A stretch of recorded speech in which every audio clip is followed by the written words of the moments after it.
বাবা তোর কোথাও লাগেনি তো? তুই ঠিক আছিস মধু? হ্যাঁ মা, আমি ঠিক আছি। সালমার পেটে লেগেছে, ওর খুব যন্ত্রণা করছে। বোন, সালমা এখন কেমন আছে? আগে খুব যন্ত্রণা করছিল, এখন একটু কমেছে।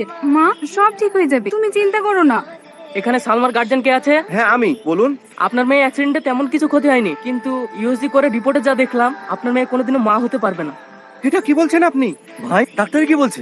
আপনার মেয়ের বাচ্চা হবে না? তাহলে আপনার মেয়ের সঙ্গে আমার ছেলের বিয়ে দেবো না। দেখেন ভাই, হঠাৎ করে এরকম কথা বলবেন না। এ ভদ্রলোক জেনে শুনুন আর মেয়েকে আমার ছেলের ঘাড়ে চাপাচ্ছিল। বিশ্বাস করো বোন, এসবের আমরা কিছুই জানি না। তোর মতো বেইমানির কথা বিশ্বাস করতে হবে? তুই সব জানিস, তুই জেনে শুনে আমার ছেলের পিছনে তোর মেয়েকে লেলিয়ে দিয়েছিস। মা, তুমি এসব কি উল্টো কথা বলছো? এই তুই চুপ কর, এই মেয়ের সাথে তুই আর কোনো সম্পর্ক রাখবি না। এটা হচ্ছে একটা বিশ্বাসঘাতক। চ বাড়ি। মা, আপা, আমার কথাটা বোঝার চেষ্টা করো। তোর কোন কথা শুনবো না, চল এখান থেকে।